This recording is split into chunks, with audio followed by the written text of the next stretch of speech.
Buongiorno a tutti e ben ritrovati nel mio canale YouTube. Sono Edoardo e oggi vi porterò con me alla scoperta di una delle isole più belle del Madagascar, Nosy Be. In questa nuova avventura di una settimana, tra relax presso lo Splendor Resort Voi Andirana Beach e le incredibili escursioni locali, respireremo appieno l'aria di questa splendida isola, con un pizzico di internazionalità, specialmente italiana. Tenetevi pronti per un viaggio indimenticabile, alla ricerca di un paese, ahimè, molto povero, ma estremamente ricco di cultura, di storia locale diversa da ciò che ci circonda e di paesaggi incredibili che vi lasceranno a bocca aperta, uno dopo l'altro. Siete pronti? Buona visione!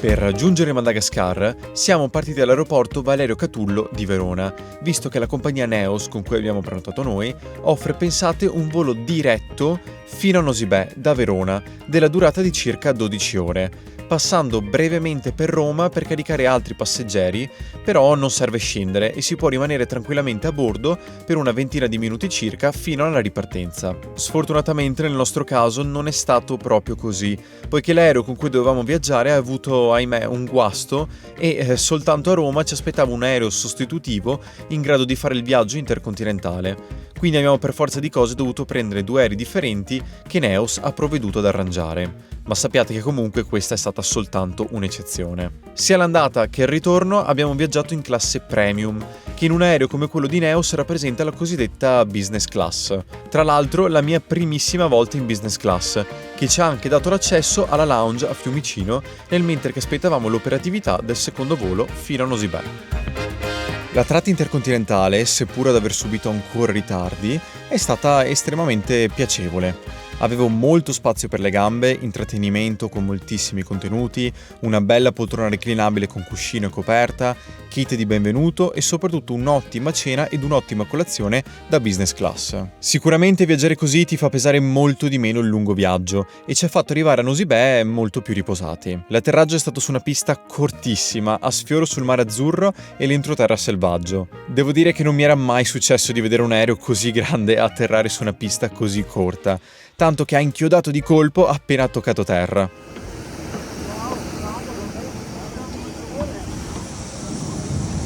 Che sole, che caldo anche. Ci ha colto immediatamente un cielo terso ed un gran caldo, seppur il Madagascar si trovi nell'emisfero australe e quindi a giugno era per loro pieno inverno, pensate. Siamo entrati in aeroporto, o meglio una singola stanza dove c'era un gate, la frontiera ed un asto trasportatore molto piccolo dove abbiamo aspettato di ritirare i bagagli per poi salire su un minivan che ci ha portati dall'altra parte dell'isola fino al resort. In questo tragitto della durata di circa un'ora abbiamo iniziato ad apprendere e vedere la vita locale, la distinzione netta tra la povertà e la ricchezza della gente malgascia, gli abitanti del Madagascar, dove la maggior parte vive ancora in baraccopoli di legno e fango, senza elettricità, vivendo prettamente di pesca, allevamento, specialmente carne di zebù, coltivazione di riso e soprattutto di turismo. In Madagascar ed in particolare a Nosy Be vengono apprese ben 3 lingue, tra cui il malgascio, la lingua nazionale, il francese importata dalle ex colonie francesi dell'isola e l'inglese ovviamente per le comunicazioni più frequenti con i turisti. Anche se a Nosy Be, pensate, la maggior parte delle persone ha dovuto imparare anche l'italiano, visto la grande quantità di turisti che venivano per l'appunto dall'Italia. In quest'isola la gente non ha progetti per il futuro, vive di giorno in tranquillità ed armonia con ciò che li circonda. Non pagano tasse allo Stato, hanno una sanità molto precaria e condizioni di vita molto basse. Vivono essenzialmente per sopravvivere. Ma la cosa che ho notato è che seppur non hanno tutto ciò che abbiamo noi, loro sono sereni, sono felici di quelle poche cose che possiedono e non invidiano per nulla la nostra vita e le nostre comodità. Il Madagascar così com'è per loro è casa e durante questo viaggio vi porterò assieme a me a scoprire anche questa realtà.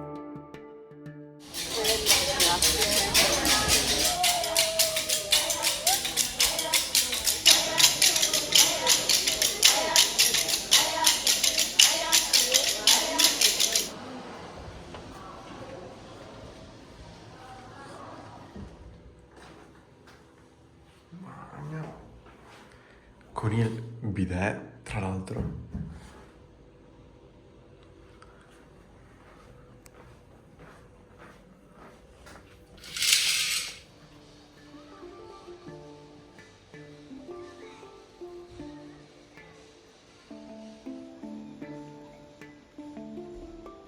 Pranzetto veloce specialmente a base di deliziosa frutta locale e poi breve esplorazione del villaggio, tra il bar, animazione, piscina con queste splendide palme e vista sul mare, alberi di baobab e spiagge da sogno.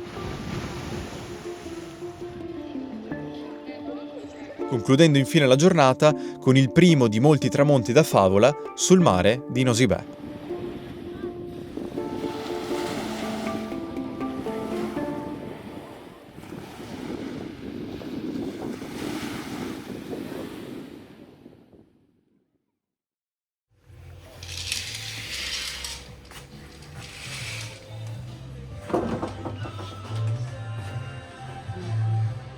Direi che non è male come buongiorno.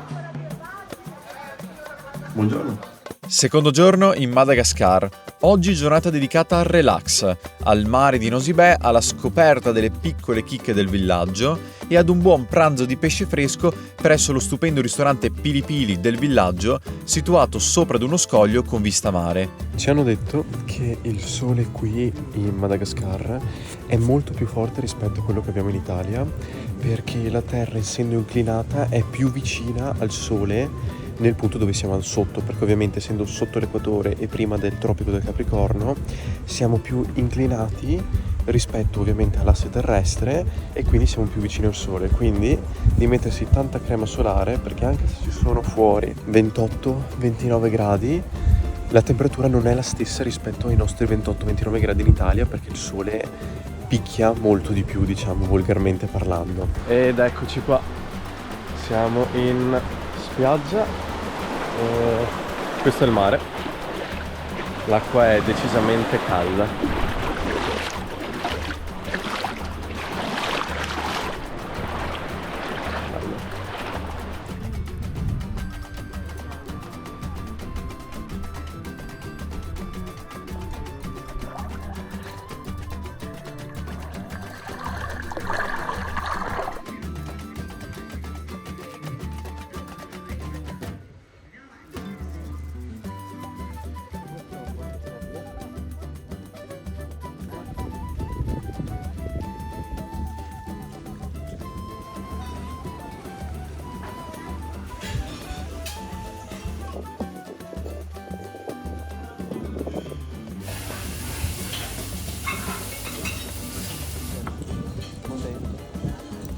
C'era un indiano, in fotobagno non c'era indiano.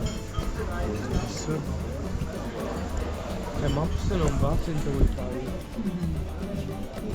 Sono appena rientrato in camera, ti trovi tutti i fiorellini e Asmin che ci ha rifatto la camera.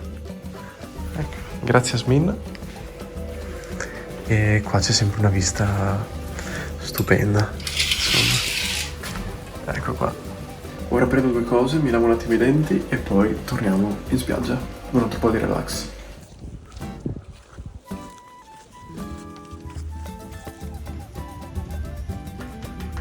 Una cosa importante da sapere se mai verrete al Voean di Lana Beach Resort, ma anche in altri villaggi turistici di Nosy Be, è che durante il periodo invernale, ossia giugno, luglio, agosto, all'interno dei villaggi viene adottato un fuso orario diverso da quello nazionale. Il Madagascar si trova a più un'ora dall'Italia, mentre i villaggi turistici adottano più 2 ore dall'Italia, un'ora in più praticamente. Ma perché fare questo? Poiché essendo inverno le ore di luce sono meno e dalle 17:30 farebbe già buio.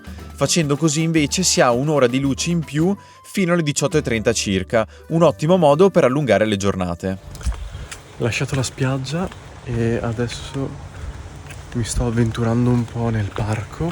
Tra l'altro una cosa che non ho detto, qui all'Andilana Beach Resort dove siamo ci sono anche i campi da tennis e un campetto da calcio, e poi se riusciamo andiamo a vedere un po' di animali anche in giro da qualche parte. Vediamo. Il villaggio infatti è costituito in parte da un vero e proprio parco naturale, con moltissimi animali lasciati in libertà, tra cui lemuri, diversi camaleonti, un coccodrillo ed anche una tartaruga centenaria chiamata Carolina che fa da mascotte al Voi Andilana Beach da ormai molti anni.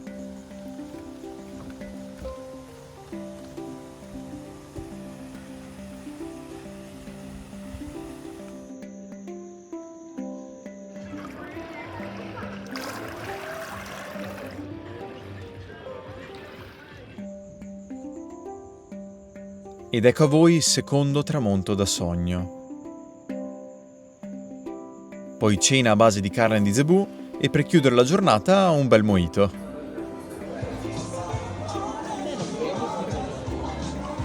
È bello carico. E così si conclude anche il primo episodio della serie sul Madagascar. Nel prossimo video faremo un viaggio nelle tipiche imbarcazioni malgasce, fino ad arrivare ad un piccolo villaggio accessibile solamente via mare. Ci avventureremo poi nella giungla alla ricerca dei lemuri e poi scopriremo molte cose della cultura locale malgascia. Quindi mi raccomando, rimanete sintonizzati e noi ci vediamo giovedì prossimo alle 19 con il prossimo video. Ciao ciao!